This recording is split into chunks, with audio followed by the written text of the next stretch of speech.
This episode is brought to you by Burn, the fitness company behind the Today Show approved Burn board. If I'm being honest, working out can be a real chore, especially as a new dad in desperate need of sleep and cardio. Burn is founded by NEPA native Jimmy T. Martin, and his Burn board offers a low-impact core and cardio experience unlike anything I've done before. They have hundreds of on-demand workouts that are great for beginners, seasoned athletes, and out-of-shape podcast hosts who love supporting small businesses. My wife and I use it pretty frequently throughout the week, and it's honestly a great way to burn a ton of calories without burning a ton of cash. Not to mention, it's a great tool for skiers, runners, wrestlers, and hockey players. Jimmy is offering all On the Stacks listeners 15% off when they use the code STACKS15. Visit theburn.com today to get 15% off your purchase with code STACKS15 at checkout. Again, that's theburn, THEBRRN.com to get 15% off your purchase with code STACKS15. It's time to get on board today with Burn. This episode is brought to you by Blue Door Financial. Blue Door Financial will help you save money and reduce taxes to live a fuller financial life. To learn more, visit Blue Door Financial online at BLUdoorfinancial.com. That's BLUdoorfinancial.com. It took me a long time to get there, and I think I was like, I need to have like a worthy pursuit. Like I should be a lawyer, or I should like do something that matters. A big turning point for me was like admitting to myself that this is like a worthy field to pursue. Still kind of hard to admit to myself. And I was like, what is it all for? Oh yeah, whoa. Look, they can never keep me down, I'm going. And if I ever fail, just know I'll go again. I never quit, cause I know that every loss may lead to another win. I'm going up. Hi, I'm Bill Corcoran Jr. This is the On the Stacks podcast. Today, I'm chatting with Rachel Malak, co-host and producer of PA Live. What's up, podcast episode 106 of the On the Stacks podcast in the Blue Door studio. Welcome to the show, Rachel. Thank you so much for having me. I feel so happy to be here, and also like a little bit at home. I did get my roots are in podcasting, Bill. Yeah. It's nice to have on a fellow content creator and podcaster. Mm-hmm. So this is exciting. I will say the level of my production was not quite this level, so it feels a lot more official and a lot cooler to be like on this end of it with like you doing all the work. Mine was not like this. Mine was like Zoom calls with my friends from college, but the bare bones are the same, right? Yeah, like I appreciate the craft. It's cool to be on this end now. Yeah, it's a little easier just to show up and not have to like, I mean, you saw the production. I spent the last 25 minutes fiddling with the cameras over here. I love it. It makes it feel all the realer. I was like, you see that camera? I've got 3 cameras on me right now. That's amazing. Yeah. So all right, well let's kind of start with, you've been doing content creation for a long time, and you're at PA Live now. Yeah. So tell me, where did it all get started for you? I think, honestly, the truest form was the podcast itself, but I think that was very much a product of my college experience. I loved my college experience. I went to Fordham University in the Bronx. I wanted to be close to the city, close to New York, and that was just like the perfect balance of being like its own little campus, but close enough to the city where I could like get city experiences. I was like very obsessed with all the shows that are coming to mind, like Sex and the City, Gossip Girl. Like I wanted to be all of those girls, and college was my first entry point in. I couldn't move anywhere until college. So I did that, and I met the people who ended up doing the podcast with me. And I think that's where I started. Like the seed was planted of like, wait a minute, like this is not only a fun thing to do, but a thing that could maybe turn into a career, or at least like something that's a worthy passion project, right? Like it's been like, better than anyone. There's a lot that goes into it, and like the production of a show is like an intimidating thing. But I think I felt so proud of every episode, and it's just like, the seed was planted. That's how it all began. Yeah. And I think the thing with me, and you can probably agree with this, is like, I mean, I don't know about you, but when I started, like I'm glad I knew nothing about it when I started. I still kind of don't know anything. I just pretend I do. But I think the best part is that you kind of went into it like almost like sort of naive. Yeah. And I think that's the best way to do it. Yeah. Because if you know too much ahead of time, you might just psych yourself out and be like, oh, I can't do all that. That's the thing. Like, I think if you knew how much time goes into producing an episode and outlining an episode, and I would always joke, like, I think thinking about one singular episode of a show, it's like you as the host experience that episode like 12 times, right? Like you have the idea, you pitch the idea to whoever the guest is going to be, and then you're outlining the questions that you're going to ask them. And then by the time you get to the interview, it's like, oh, the work is done, but it's like, no, it's definitely not. Because then it's all the edits and like the amount of time you would sit with like an hour of content. It's insane. Like I just would watch the hours, like would spin away. And I'm Yeah. like, what am I? There were moments too where it's like, what am I doing? Like, it's a lot. And I think it took a while for me to like see any return. And that isn't until I got the job I have now. You know what I mean? The podcast itself was never a raving success, but I think that almost makes me more proud of it because it's like, I think it would have been easier to keep doing it if it was successful because I'd be like, oh, so many people are watching. Like people would be so disappointed if I didn't have an episode. But nobody cared. Like if I didn't put an episode out on a Sunday, I was the only person who was upset by it. But that almost makes me more proud of it because I just like held myself to this, like I have to get it out. Like I want to be regimented with it. And I think that without even realizing what I was doing, I like set the standard for like the professional that I wanted to be. And it's funny because it's like, it sets that professional standard, but I also was talking about like the most random things. Like the people would always ask like, what's your show about? And I'm like, that's a great question. Like, I don't know what the show is about. Like the show is about whatever I feel like talking about that week, which was just a random little potpourri of anything and everything. And it made for a cool experience because I was like, I don't even know what my next week's episode is going to be. So like the listeners sure don't. It's a treat for everyone. A true mystery. Listen, truly. Yeah. Truly. It's Yeah. like, who's going to be on? No clue. Yeah. Because I didn't know. I was like, I'll figure out who says yes to this email. At the last minute. 11th hour power. I've been there. I know. That's how we I know the sustained. feeling. Mm-hmm. Yeah. You just gotta push through. That's exactly it. Yeah.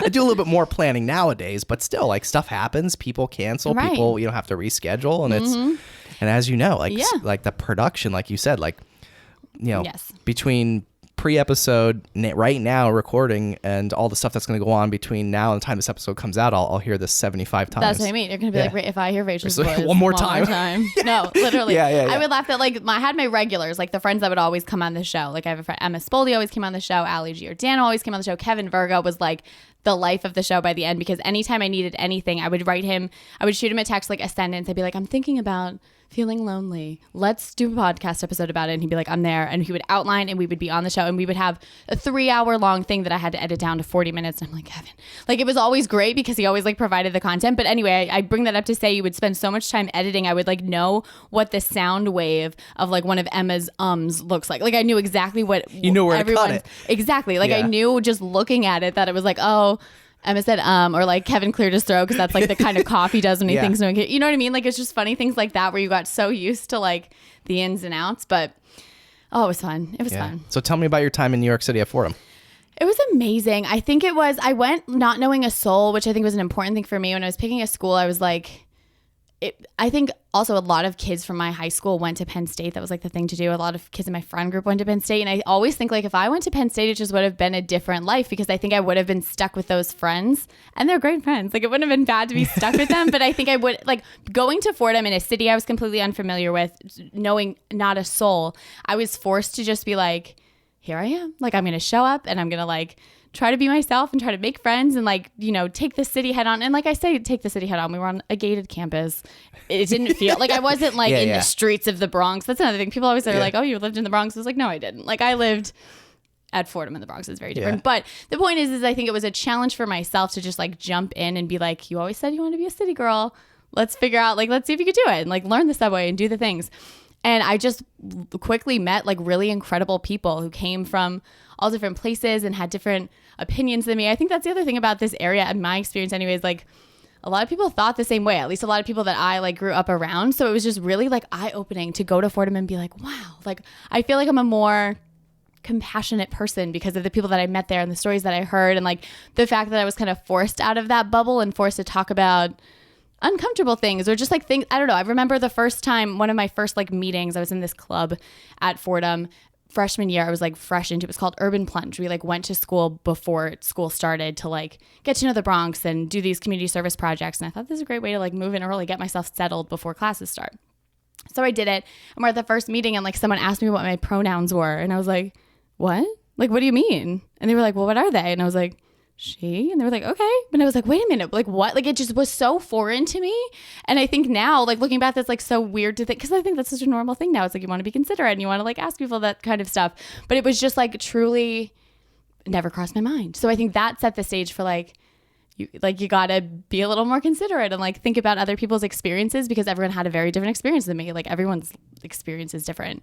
So Fordham was like very good in that way, that it forced me out of my comfort zone and forced me to like, I don't know, think about people who had different upbringings than me and stuff like that. So I think taking all of that away in a city where that's just like, I don't know, there's like nothing but opportunity and potential. And like, I just so bought into all of that. And it's just like the most cool thing to sit with. It was just, I really feel lucky that I got to go there and meet the people that I did. It was really fun. So it sounds like you had a great experience. Oh my gosh.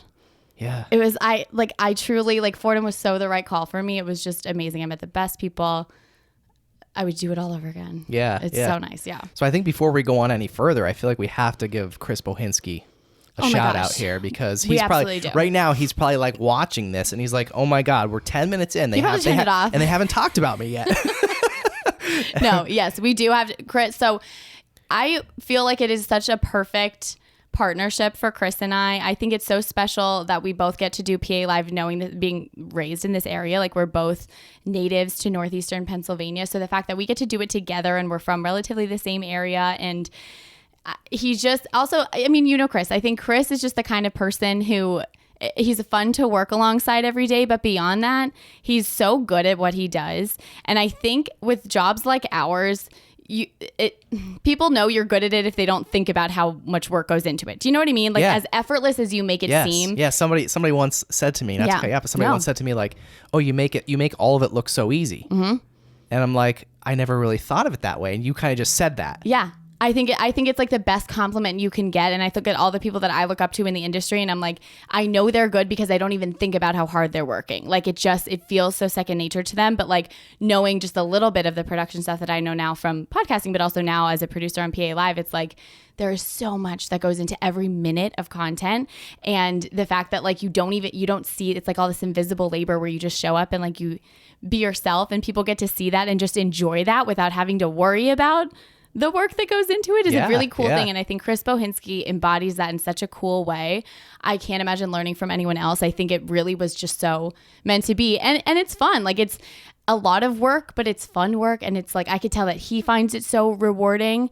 And it's a good thing to be, that's good energy to be around, right? Because this is my first job. This is my first full-time job ever. I think it would be really easy in this industry to get jaded quickly and to, I don't know, just be like disheartened by everything. But I think he's someone who brings joy to his work every day. And that's always been something that I've wanted to do. So he's a good person to, you know, go ride the roller coaster of this PA Live thing with. It's very cool. Yeah. So shout out Chris Bohinski. Yes. I just wanted to make him work to actually listen to the episode. I couldn't jump out the gate with that. Right. Exactly. Because now like when you tell him afterwards that we talked about him, then now he has to actually listen. He's got to wait. Yeah. And then you're going to be like, well, what did we talk about? And then you're going to quiz him. Exactly. You know what I mean? And make sure that he like where to go to school. Yeah. What did I like about Fordham? Exactly. Make sure he actually listened. Exactly. We have to do this like 2 or 3 more times. I was going to say, Joe, that's Chris part 1. We're going to get to Chris part 2 and 3. Okay. So just good. All right. All right. So recent graduate. What'd you graduate? 2020. 2020. So what pandemic? So what was that experience like as a college student in college, graduating pandemic? Like, my God, I can't imagine what that was like. It was wild. I think it was easy to get into like, oh, life sucks. Like this is the worst possible scenario. And like, I think everybody in any stage of their life when the pandemic hit could say that, and it's valid. I think everyone's feelings of like, it's worse for me are valid and like whatever. But it stung a little bit. It was spring break, senior year, 2020, when we like went home, you know? And I remember just bringing home my little backpack of like, I'm just gonna be back for 2 weeks. It's like an extended spring break. It's no biggie. And obviously that's not what happened. I think it was hard, but I also think it was a really beautiful opportunity to spend time with my family during a time where I normally wouldn't have been. I have 2 sisters who I love so much, and it like forced us to spend time with each other as adults. Because I think that's also the thing that happens when you're like in your college years, right? Is like you separate from, if you have siblings or maybe even like high school friends or whatever, but you kind of go your separate ways. You become these new versions of yourselves. You become passionate about the career you want or whatever life path you're following. You like figure out a lot of that stuff in the college years, or if it's not college, whatever those years are, like those coming of age times. And I always found it was really, really cool to get to come back and revisit all that like childhood stuff with people who've also like gone on their little journeys. Like I remember looking at my sisters and being like, my sisters are so smart and so like interesting and intelligent, and like we think about the world in different ways, but we have so much in common, and like we have so much to learn from each other.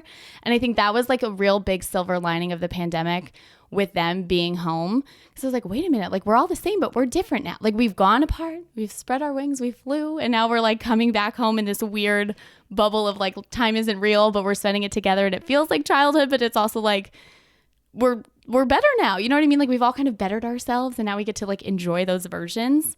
Something about like adult siblinghood is very interesting to me, and I feel like we really got to ruminate in it during the pandemic, you know? Yeah, definitely. What did you go to school for, and what did you think you were going to do after you graduated? Yeah, so I went into school as a communication major, and then quickly, just with the way the credits worked out, I realized that I could double major in English and communication. I never really wanted to like work with the English major. I kind of just did it because I was like, this is like a cool book club with people that are smarter than me. And like, that's kind of how I treated it. I was like, it forced me to like read the classics and analyze them in a way that I wouldn't on my own with really intelligent people.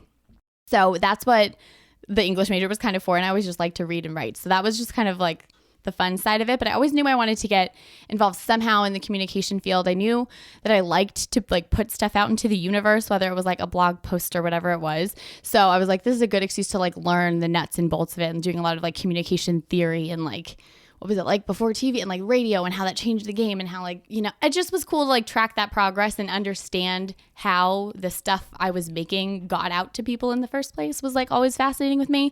But I think it took me a long time to, I think, admit to myself and to other people that I wanted to be like a personality. Because I think at the end of the day, that's what I want to be, a media personality. Like I want people to know who I am. And like, that's kind of, it's like a weird vain thing that I've always kind of struggled with, because I'm like, how is that the goal? But I think it's like, I don't know, it gives you the platform to entertain and spark joy. And I think that's like what it boils down to for me. But I just bring that up to say it took me a long time to get there. And I think I was like, I need to have like a worthy pursuit. Like I should be a lawyer, or I should like do something that matters. But I'm like, this matters, it's just in a different way. So I think a big turning point for me was like admitting to myself that this is like a worthy field to pursue.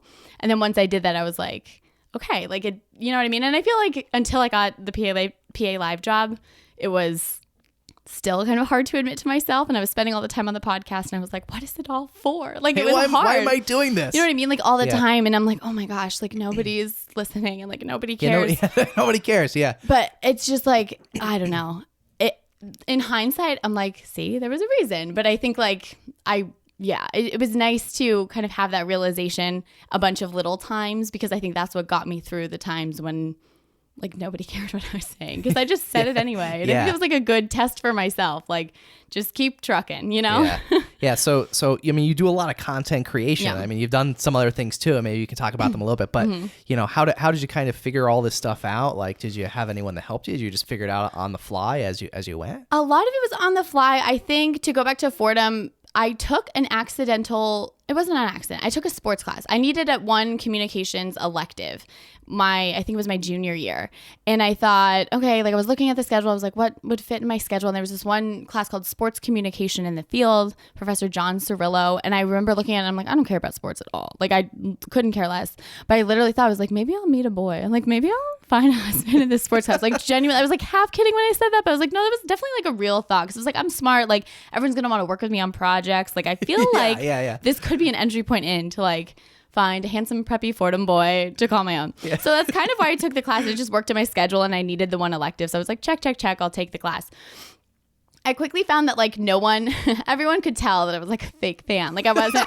Like, you're a fake sports person. People could tell that like they were all going around, and I think one of like the intro questions was like, tell me your favorite moment in sports history. And I looked around, I was like, does everyone just have one? Like, does everyone just have a favorite moment? What are you talking about? Like, what?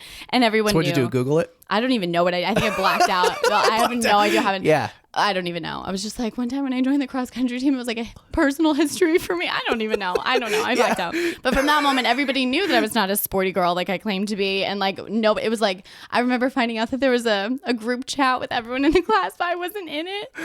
Oh, no. Sad. I was like, they know I'm a fake. Yeah. But I bring Anna that up. Delvey over here. Literally. Is that her name?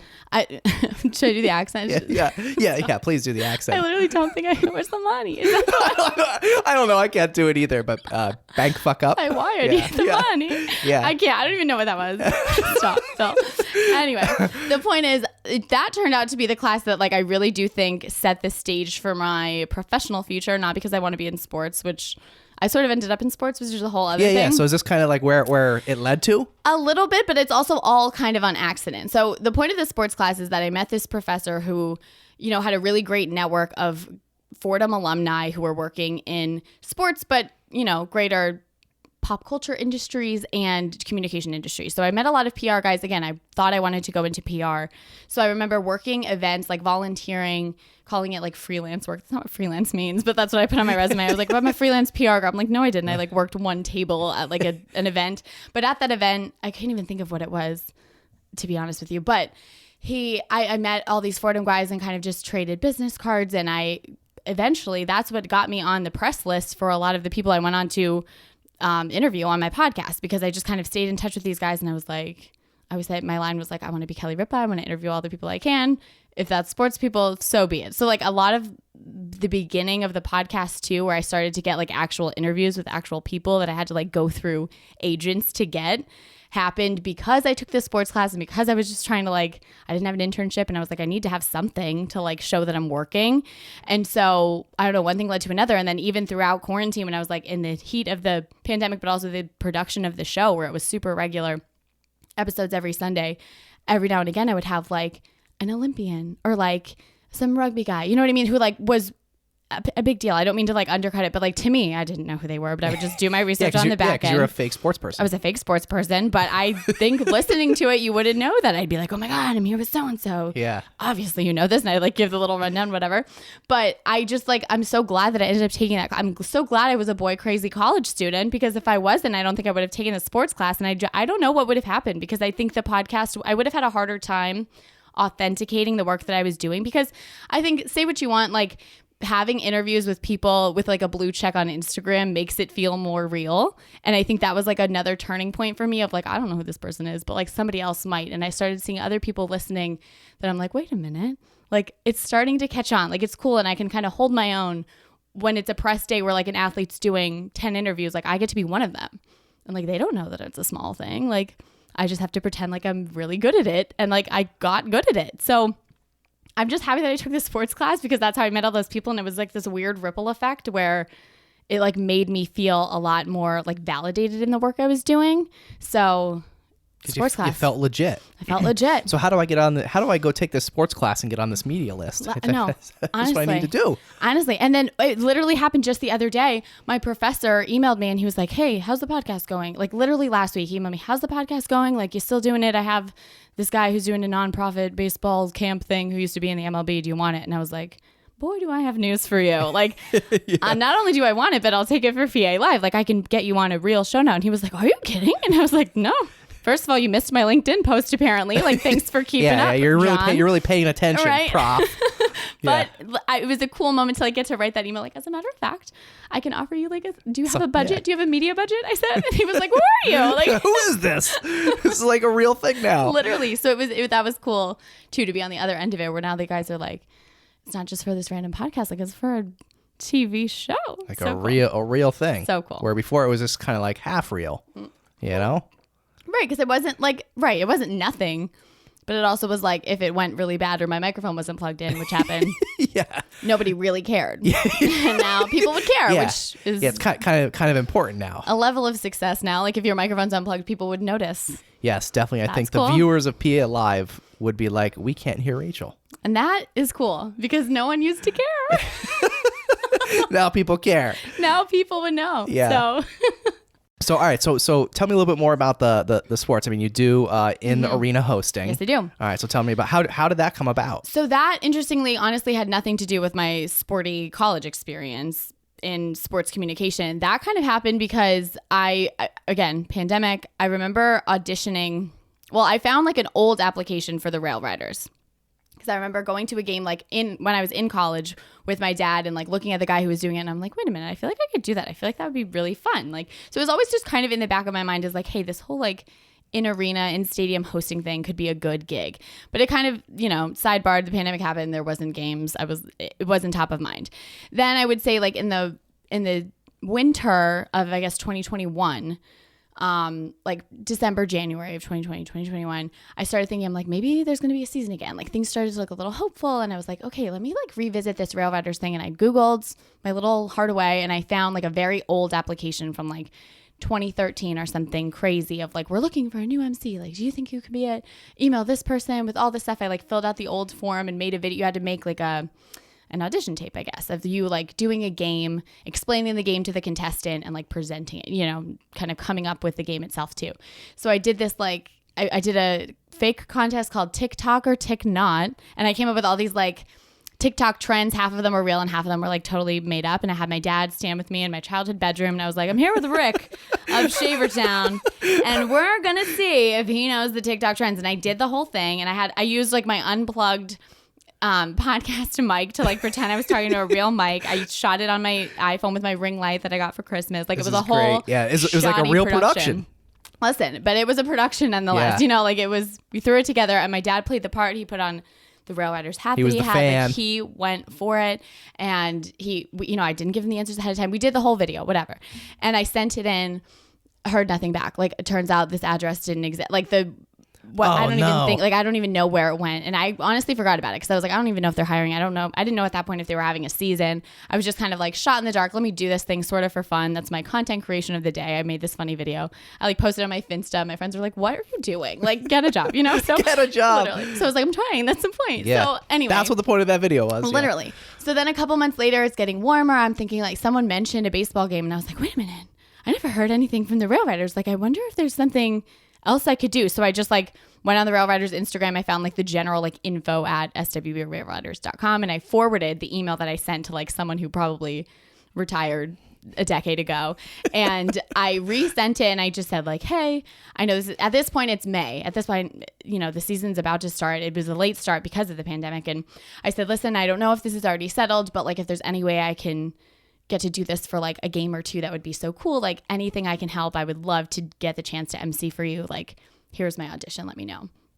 And I'm not kidding, that night Justin Guthrie got back to me. He was the director of Fun and Games. He had just started like a week before and he was kind of going through emails and he was like, literally, I'm not kidding, we have our orientation tomorrow, can you make it? And I was like, of course I can make it. So I made it and I did the whole orientation and we hit the ground running the next week. We started up with games and I just loved it. I think it was so fun. I worked with a lot of there was I think 4 of us at one point. There were like 3 main MCs for that season. So like we kind of got to work on a rotation. I think I learned a lot. It was all of our first time. Like I think we were all kind of learning from each other. I joked, me and Kellen, the one girl who's become such a dear friend of mine, like people thought we were the same person because we pretty much looked the same. So we were like, oh, who's that blonde girl? And it's like, it's either Rachel or Kellen. People think we're the same, but she was so good at what she did. And again, someone who made it look so easy and just, she was so energetic and likable. And I just like looked at her and I was like, I could do that too. And I think it was cool to get to learn from her on the fly, like together, because we'd be like hosting a game together in some cases, which was really fun. And then to see that she became a really close friend was fun. But it was cool to track my own progress. And I think it was fun to challenge myself. And I would study like hosting reels that I found on YouTube all the time of the girls who did it for baseball, for basketball, for hockey. Like I just would find anyone I could who I could like look up to. And I found like once you get big, you don't have to post your hosting reels on YouTube. So it's like a lot of these girls who are reels from like, I don't know, the early 2010s. And I'm just like watching them over and over to be like, oh, that would be a good way to segue and blah, blah, blah. Like, I don't know. I worked really hard to get as good as I could at it because I really enjoyed it. I was like, I get to do this every day. And like someone's paying me money to talk on a microphone. Like that's been the goal for a really long time. And it happened so spur of the moment randomly. Like if I emailed him the next day, I would have missed it, you know? So it felt really special and I felt really happy to be there. And everyone was we just had a really good team. They're called the Pinstripe Patrol. There's like all the interns that work there. They were also wonderful. And we just had the best summer. That was last summer and it was incredible. But I think still at that point, I was like, okay, this is like a fun gig. I didn't have a job. I was like, So this was just like a part-time summer. Part-time, right. Like literally the most seasonal, like if we were away that week, I didn't get a check that week. You know what I mean? It was just like so random, just like piecing together side gig thing. Meanwhile, I'm still looking for jobs in New York. I'm still like, maybe I should go into PR. Like maybe I just like this whole crisis of like, what am I doing? You know? Yeah. But understanding that I really enjoyed the work I was doing at the Rail Riders and I was like, it's fun. Like it's as fun as I thought it would be. And I think that's also a fear too, right? It's like you finally get a gig that you've always wanted. And like, then you what hate if it sucks? Yeah. Like that would be so sad and I think disheartening. So the fact that didn't happen and I felt so energized going to work every day and I left that stadium feeling like electric and I'm like, people And then people started to give me feedback and it felt so good. And like, obviously it comes with negative feedback too, which has taken time to like, you know, not let it get to me as much. I think there's a lot to learn. Obviously I'm fresh. I'm not going to be as good as I can be the first season, but overwhelmingly positive feedback. Everyone was really welcoming. I think people liked that I was from the area. You know what I mean? Because a lot of people came from college and they were just like at Misericordia for the summer because they did a class over the summer and like they're not from here. So we would have like sponsors like Coast or something, like Coast Tyronado, and people would say Cost. And I'm like, what? It's Coast Tyronado. Like, what do you mean? Like, yeah. And all like the more like Geisinger, I was like, of course I know Geisinger. I'm a local girl. Like, just like knew how to pronounce the names of sponsors. And I feel like people that like sort of in a weird way resonated with people of like, she gets it. She's from here. Like I've been to Red Barons games growing up always. So it was this cool kind of mix of like hometown girl doing the thing that she loves. And it was like a cool full circle thing. But I will say like all the while I was like, I don't even know if I'm going to make this season. The second I get a job in New York, I'm out of here. Like, I don't know how long I'm going to stick around. And then that's what led me to hockey, because all of a sudden people are talking about hockey season. They said, well, you're going to do the Penguins. And I was like, wish I could, but I'm going to live in New York. Like, so I blew it off over and over and over again. So you had plans to just leave? I thought even if I don't get a job, I'm just going to move, because I needed like a change. I needed to be able to like, I don't know, job searching on my own for like the jobs I was looking for. I wasn't doing anything. I was like, I need a major shakeup. I got to like do something else. And so I was just like, oh no, sorry Penguins, like you'll find someone great, happy for you. It sure would be fun, but I'm not going to be in the area. Like I'll do the best I can. And then slowly but surely the summer went on and I was like, it's not that realistic that I'm going to be in New York. So I agreed to do half the season for the Penguins. I said I'd sign on from October through December, but by January 1st, I am moving. Like I just kept believing that would happen. But then you flash forward to late December in 2021, and that's when the PA Live thing happened. And then I was like, that's the shakeup. Like, that's what I needed. I just needed like a full-time job. And it led me perfectly to it. I don't know. So one thing kind of just led to the next? Truly. Like, I think the second I sent that audition tape for the Rail Riders, like everything else really did fall into place. Because I also think the thing about, people always say, because it's the same job, right? Penguins and Rail Riders, it's the same job description. I have the same job. I was qualified for the Penguins because I did a good rookie season at the Rail Riders. I felt like I could do it. But it's a very different environment. I think like anyone who knows, I'm not a sporty girl, but what I can tell you that baseball and hockey are super different. Just like the energy of each game is super different. I mean, baseball is like a slow, relaxing summertime thing, and hockey's like in your face, and there's light shows and like loud music, and everyone's like just a lot more. It's just like next level. I really think everything about it was like up a notch. And I think if I started at the Penguins, I would have been like shell shocked. I think I would have been intimidated. There's like a light on the camera at the Penguins. We didn't have a light. It was all daylight. Like we didn't have a special light. So I remember feeling like it's so bright and everyone's looking at me and I'm the only girl and I'm on center ice. And that's the other thing. I told you, Rail Riders, we had a couple MCs and we would always split the games. Like I would have, you know, if I did middle first inning intermission game, not intermission, but if I did like the first game of the first inning, Kellen would do, you know, the next one, and we would kind of flip off. So you never had a whole game to yourself. And then all of a sudden I'm at hockey where it's like everyone's screaming and everyone's rowdy and everyone's excited to be there. Not that they're not excited to be there for the Rail Riders. It's just the energy is different, of the stadium versus the arena. And I remember that first night just being like, oh my God, like it's a real deal. And then it was cool because people knew me. People knew me from Rail Riders and they were like, wait, you're the Rail Riders girl. And now you're here. And I was like, you know my face? And they're like, well, it's more your voice. But and I'm like, either way. Like now you got a following. So cool. So I think like that kind of led, and it gave me the confidence I needed. Because like I said, if I went straight into hockey, I think I would have been very intimidated, very overwhelmed. But I think doing the Rail Riders first, I was ready for it. And I was like almost craving it. I was like, I don't want to split the games anymore. Like I want to have the games to myself and I want to do everything. And I want to be the Penguins girl. Now people call me the Penguins girl, which is like a little annoying, but I take it because it's honestly, I'm proud of it. And I wouldn't have been able to do that without the Rail Riders. And then that's, you know, I think it helps a lot that the sponsorships between the Penguins and WBRE is a thing, because then when that job position opened up, I was just did a little networking like, hey, I applied for this job at WBRE and I feel like I do well at it. And I think I'm qualified. Everyone was like, I feel like you'd be good at that too. And I'd be like, maybe start spreading that around a little bit. Like maybe throw that out there.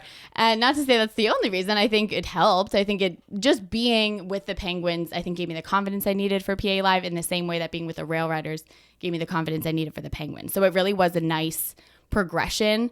And I kind of developed the skill set as I went. And that's why I'm able to do what I do now, which is cool. Yeah. So earlier you mentioned like constructive criticism, negative feedback. I mean, were there times that you got discouraged or, you know, dealt with negative comments, and how did you deal with that? I think I think I was always anticipating it because I think I always knew once I started to like feel seriously about the work that I wanted to do and that like I want to be, like I said before, I want to be in the public eye. I want to be a media personality. Like that's with it. That's what you're signing up for. So I think always in the back of my mind, I was like, people are one day going to be mean to me and I have to just be ready for it. I have the haters.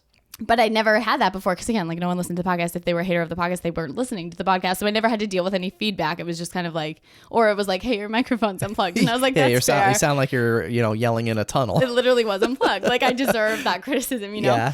But I'm trying to think if there's like a specific time. I also think the Rail Riders had a series of very good MCs. And I think a lot of it, people missed the guys that were there, and it was just kind of a big shoes to fill moment. But I also think that gave me the space I needed to like grow into the role, because it's like everyone knew that I wasn't going to be his level the second I got there. So it kind of gave me like this grace period to learn the job a little bit and to get used to it and to know the people I was working with and just kind of settle in. So I think that always helped. But I think that was the main critique, was always comparison of like, you do this so differently than a different person or a person at the Iron Pig Stadium. Like you do things differently. And I'm like, I didn't know there was a different way to do it. I don't know. Again, I'm not a sports person. Like I wasn't going to a million games all the time where I was like actively looking, you know what I mean? So I think that was a big part of it. I do think, again, in the same way that it leveled up from Rail Riders to hockey, I think like the criticism came a little bit more, and I'm trying to like build my socials, and I'll like get an occasional message of like, I don't know, just like a little mean, hatery message. And I think it does get to me. I think, I don't know, but I almost, it is kind of like an authenticating thing of like someone took the time to find me, which like regardless of what they're going to say, I feel like that's cool. Like I was able to be found just because of the job that I have. Like if you like look up Rachel Penguins hockey, like I pop up and I'm like, that's sort of a win because at least I have enough. Yeah, what do they call you? Like the Penguins girl. Penguins Sometimes girl. Penguins chick. Penguins, okay. It depends how like sassy I'm feeling. I don't know. I don't know what the distinction between Penguins girl and Penguins chick is, but so I feel like it almost, I just try to remind myself that like, one, you expected this, and two, it's like people, I don't know, like people are going out of their way to find you, like you're findable. I don't know. It's hard to like talk about any of this without feeling kind of vain, but I think at the end of the day, like I want people to know me. So did you develop like a thicker skin from I think I'm trying. I think it's still like gonna happen, and I think again, progression. PA Live has opened up the doors to like a whole different audience, and I do think I have like young energy because I am young and like I speak quickly and I'm kind of in your face, and that's kind of what you're signing up for. I was like, that's kind of how I pitched myself to the show. I was like, I like to think that I can shake it up a little bit and like have fun with it. But I think people get used to how things are done. And I don't know, I think there's been a little bit of, that's been harder. I think Rail Riders was doable, criticism wise, hockey was doable. This is still doable. It's just like more of it because there's a bigger audience, right? Yeah, on another level. Exactly. So I feel like I'm leveled up. So like everything gets leveled up. I'm prouder of the work I'm doing now because it's leveled up, but I'm also like had to deal with more criticism. But again, all of it is helpful in some way, you know? And like some of it is things I know. Like I know I speak quickly. I know I talk fast. I got to work on that. I don't know. Like I get that I have to hone that and like become a little bit more confident, more comfortable, but some of that's just going to come with time. So I'm trying to give myself grace too, because I've been there for 2 months. Like I'm literally 2 months into the job. Like I'm fresh. Yeah. So I feel like there's a lot to learn, but the beautiful thing about PA Live is that we're on the air every day. So and it's live. Yeah. Exactly. So what was that experience like? So like you said, like going from, you're doing in-person stuff, with groups of people, whatever. Now you're like live TV. Yeah. It's cool. And I think that was another like learning curve to PA Live, because the only like, emceeing is live, but you're just like live with an audience. So you're feeding off of that energy, and you have to match that energy because that's the job, right? Like you need to be able to throw it all out there and make it seem like this is the most fun thing you could be doing on your Friday night, because it is. We're here together and we're cheering on the Penguins, and like that's so fun, and people buy into it because they're feeling it, and you're just kind of matching that energy. At PA Live, you set the energy, right? You don't match the energy. So I feel like I started coming in hot. Like I would just be like, hey guys, we're here on PLM. And everyone would be like, you're not in an arena. Like you don't need to capture like a room. It's a camera. It's different. You know what I mean? So I think it was a hard thing to be like. It's a different audience because like you don't have the audience in front of you. You're literally talking into a camera. That's the thing. So they're like, it reads weird because you're just like screaming at me. You're screaming at the viewers. And I'm like, I don't get it, because they love when I scream at the penguins. Like they're like, scream more, do more of that screaming. What am I doing wrong here? Exactly. So I was like, wait, I thought I was supposed to be applying the things that I learned in the last gig to make me better at the next gig. And they're like, but it's a different gig, Rach. So Chris Bohinski's over there muting your microphone. He's literally like, turn her down. This is part 2. This is part 2 for Chris. Hey, Chris. Glad you made it. Yeah, I wonder if he's still watching. I hope so. He better be. Chris. Throw out like another random fact that hopefully he'll remember. Do you know any good facts? Well, how about this? Well, I mean, I know you already know this, but Okay. just, in case anyone that's listening or watching wants to learn more about Chris, as you know, was on this show like way back in the day, episode 29. Way back. Like that was like OG on the Stacks days. I was scrolling to find it, and I was like, my Yeah, fingers scrolling getting tired. a long I'm time. scrolling. I was like, was he on this? I was like, did they lie to me? Like, was that on a the joke? show? Yeah. So deep. episode 29. So here's There you another go. little fact that we can Okay. quiz Chris with to make sure There he you made go. it through this whole episode. There you go. Chris number So- 2. We promised it would happen. So episode 20. I feel like I have to have him back now that we're on video. There you go. Yes. What do you think? I think so too. Yeah, I think so too. definitely. And have it just be a recap of this episode. So be like, have a quiz. Yes, an hour-long What did quiz. Rachel say about the progression and the constructive criticism? Yeah. So, what is it about content creation that you enjoy so much? I think it just makes me feel really proud to get to put something into the universe and for like maybe people to catch on. Because I think that's also just in general a cool thing about the internet is that anybody can find it, which like is scary and weird in some ways, but Right. it's also really cool because it's like there's this one young woman who found our Instagram page for the podcast. We called it a blogcast because it started as a blog, so it was like the Her Life blogcast, but whatever. And she found it. And like for whatever reason, we just resonated with her on such a deep level. And she would message me after, specific episodes. Always when we did like dating. I love to talk about like dating and relationships. And so it was always fun when we got to do those kind of episodes. And every single time we did one without fail, I would get a message like, this made me feel so good, or this made me feel validated. And I appreciate that you're like putting these out. And that was just like the only person I knew, or should I say didn't know, the only person that I didn't know who was actually listening, because everyone else was like my sister or like my mom, and I'm like, I appreciate it, or like Yeah, my your friends. biggest fans. Exactly, Yep. which is nice, and I love their support, and it means a lot to me. But it was so cool to have someone who I'm like, I couldn't even tell you where she lives. I know her Instagram handle. I'm not even sure that I know her name, but it always made me feel so good because I was like, whatever we did, whatever hashtags we used, it ended up in the person's hands who I wanted it to be. Yeah, it was like, in her feed and she found it. you know what I mean? And then she followed along, and then when I got the PA live job, she sent me like the most beautiful message of like, I'm so proud of it. And it just felt so good. And I was like, this is why. Like, that's why you put out the episode, even though you didn't feel like editing it that week, and you just made sure you hit the deadline, because you never know like which episode is going to click or which Instagram reel from the episode is going to click with the right person. And I think that's also part of building a brand, which has been an interesting journey to be on. Like, all of that only exists because of the internet. Like, I'm only able to try to reach out and like be able to have a career. I always thought like New York City is where I need to be in order to make a career happen. And that's like literally not true. I can be anywhere.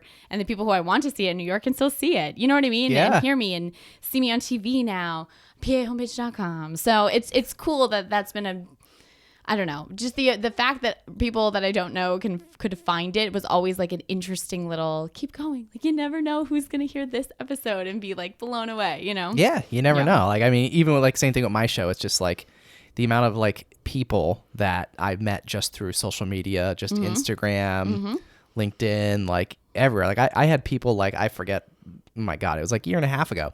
People from like, I had some guy from Australia message me. See? And it's like, and I couldn't even tell you his name. I don't remember.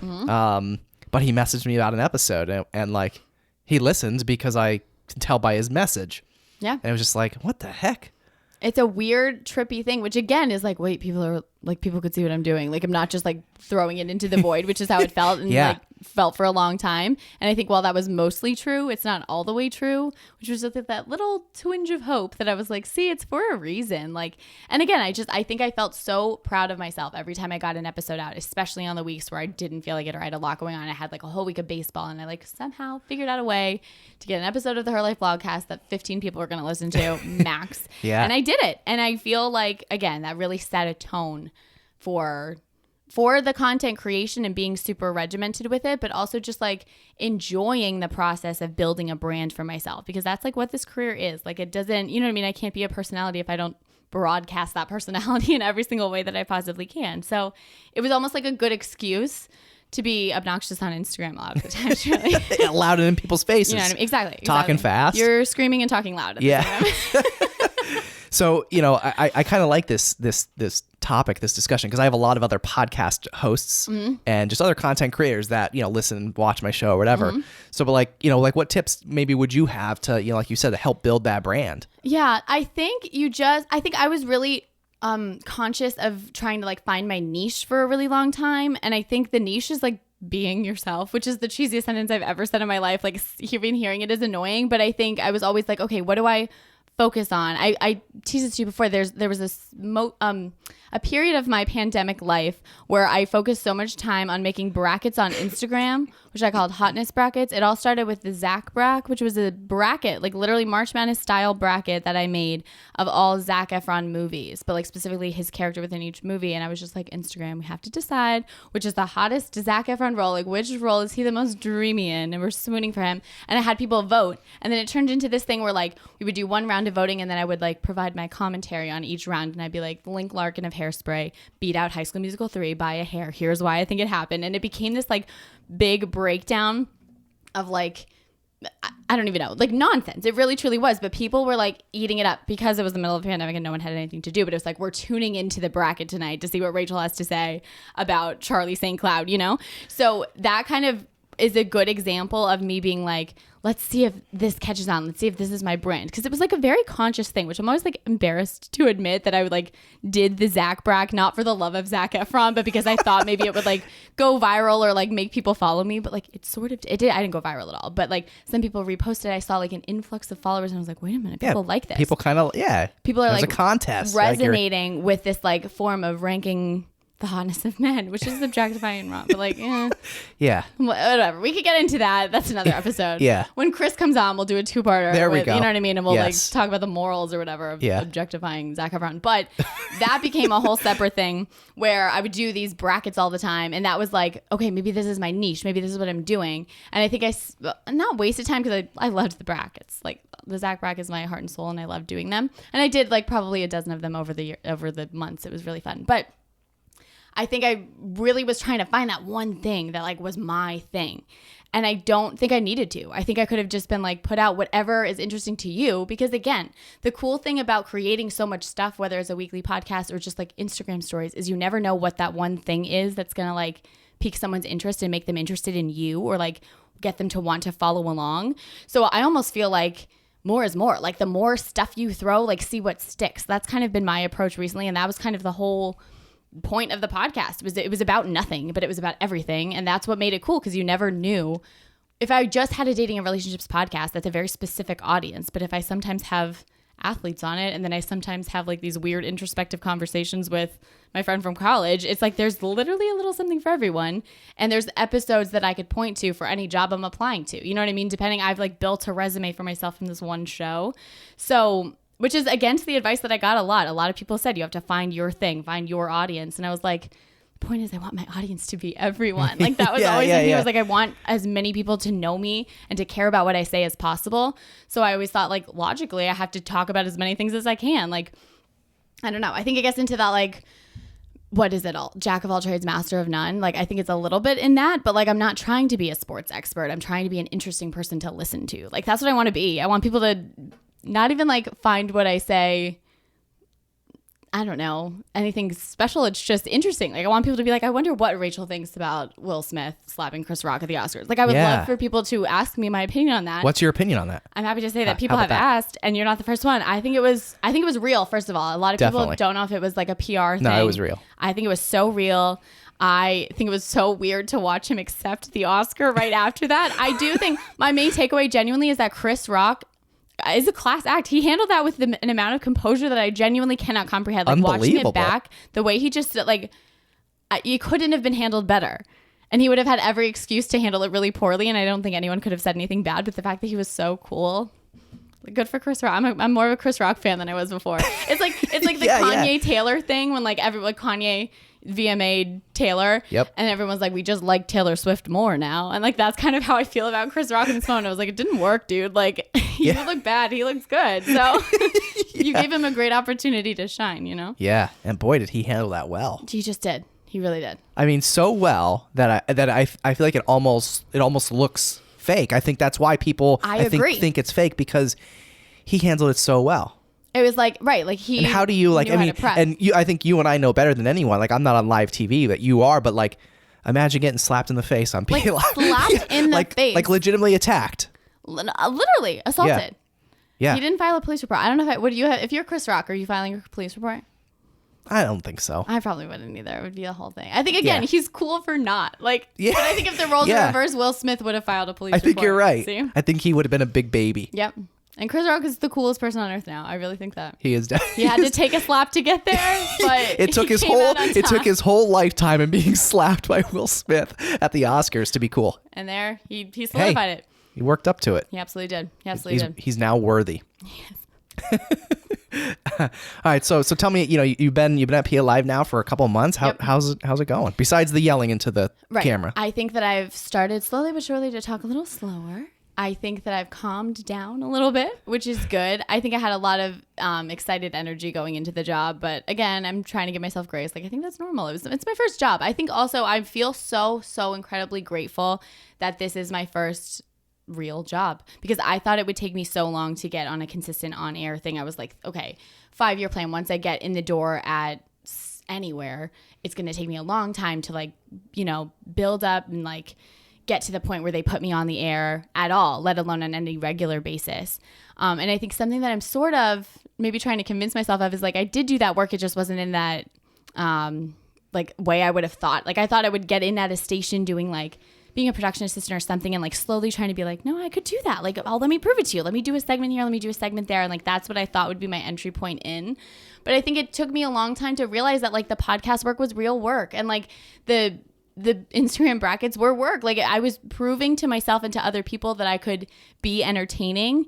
And I don't know. I think it took me a long time to admit that. But I almost imposter syndrome is the thing I think we talk about a lot. And it definitely crept up on me as this job opportunity came up, because I was okay, I knew as I was applying, I was I'm perfect for this. I'm from the area. I know that I could do this job really, really well. And I know that I could have fun doing it every day. I know I could work with Chris well. I knew that it was kind of falling into place.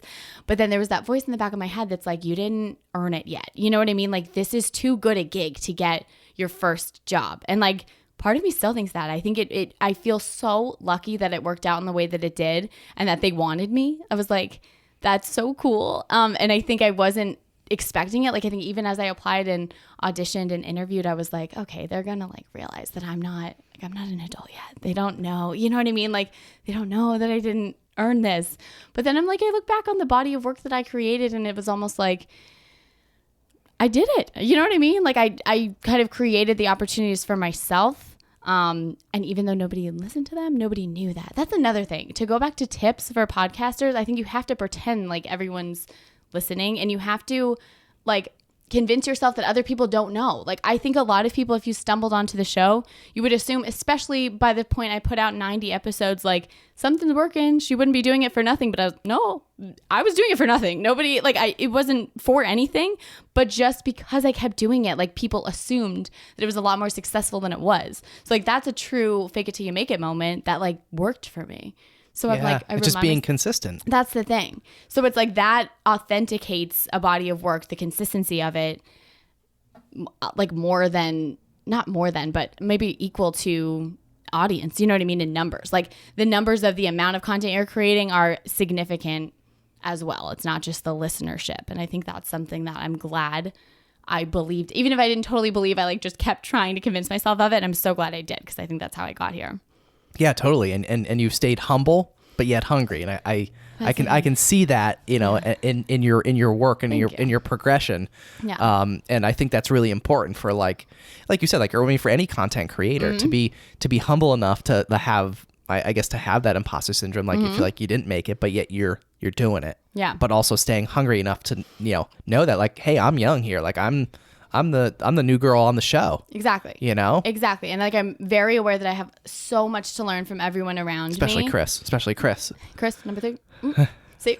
So I do. I have a lot to learn, and I feel like I'm in a really good spot where I'm receptive to all of that. And I feel hungry for it, and I feel really lucky to be there. And it's just like this weird balance of like, and every day I wake up and I'm like, I remember when I did my first episode, like my screen test for PA Live. Like your first like real one? It was my first, like I didn't even know it was going to be. They ended up airing it, which I was like, this is a good sign. They're putting it on the show. They wouldn't do that if they hated me, you know? So I went in and I taped a cooking segment. We made soda can cupcakes where you like literally, I don't know if you know this, you do a box cake mix, any box cake mix, and a can of soda, and it literally bakes up like a normal cupcake. It's the weirdest thing. But that was my segment. Chris prepared it all, but we like framed it in this way, like, Rachel, you have a recipe. What is it? And I was like, let me introduce you to this thing I created all by myself. Like I had no idea where it came from. But anyway, I just remember waking up that morning and being like, I get to go and do a segment, which is something that I've been trying to do forever and ever and ever. Was this like part of like your interview for there, or was this? Yes. So I had applied and I was kind of going through it, and I got a call back from the news director, and he said, we like your application. We think you could be a good fit. Like, why don't you come in for a screen test? We'll just tape a segment. We'll all review it here internally, and then we'll like see what happens next, sort of thing. So I was like, oh my God. So it was like a true test. This is the moment. I had a Penguins game the night before. So I went to, it was like a late night because I was out and I was like ramped up, and I was like, okay. I like looked myself in the mirror. I was like, tomorrow is the day. Television, you're going to like be on a set. You're going to be recorded by a real camera, not like my iPhone or my Zoom camera from like the podcast. Like, this is the real deal. You've worked to get here. I like hyped myself up, did the whole thing. And I remember going into the studio so excited. I was like, this is the coolest thing. Like, I get to be on a real set. And there are people who are paid to like make this happen. You know what I mean? Like the production assistants and everyone around me. And like, there's someone up there directing it. And I had an IFB in, and they're talking to me in my ear. And I'm like, what? Like, this feels so real. And I just remember how like ecstatic I was and how excited I was to have that opportunity. And I think I try so hard every day now that I've do the show every day to like bring that same energy, because I was like, this is so cool. Like, I never want it to feel normal, because it's not normal. Like, it's so cool. You know what I mean? Like, it is the day to day, but I'm like, I look around and I'm like, this is so cool. Like, I'm just so happy to be where I am. So I try to like bring that same energy from that first day of like, I didn't even know, like, it wasn't even for TV. It was literally for the news director to watch. And he was like, newsflash, you talk too fast. And I was like, darn it. I knew this would come up again. But you're hired. But, right. So it worked out. And it was just like, it was a quick process. It all happened over Christmas. Which was like a cool special time, because again, my sisters were home, like everyone was in, and we got to like experience that whole thing together, and it was really special. Also, like on a special personal note, my oldest sister got accepted into med school like a few days before, so it was like we were both celebrating these like monumentous, like big life events of like, we always dreamed about like our career, and like Emily would be a doctor and I would be Kelly Ripa, and then we would like meet for Christmas, and we would have like beautiful families that loved each other, and it would be so much fun. And we always talked about that, and then like literally within the same week we were like, it's happening, like it's all starting for the same time for both of us, and it was really a special moment that I think we'll always like look back on. Yeah, really cool. All right, so what's the future look like for Rachel Malak? I name dropped her before. I always tell people I want to be Kelly Ripa. That's always been the dream. I think she's someone, like we talked about before, who makes it look so easy. She's just an effortless presenter, and I just think she's so good at what she does, and I would love to get to do that job. And I feel like it's cool that I sort of am on like our, local level now. So I would love to be in the city. I think New York is where I belong, end game for sure. I think that's just, I just feel my most self in the city. I feel like there are cool opportunities there. I need to be near celebrities if I want to be a celebrity, all that kind of stuff. So New York is definitely end game. I would love to literally take over for Kelly Ripa if she one day. Listen up, Kelly. Like, if you're ever tired, I would do it anytime. Yeah. Like, you know what I mean? And they do a little guest co-hosting. So I feel like that just I got to weasel my way in. Send the reel in. That's Send what the I mean. real Just tape. Yeah. Oh my God. None of the screaming style. I'll talk so slow and calm. We'll save this little, I'll extract this little video clip from this part of the show. Please do.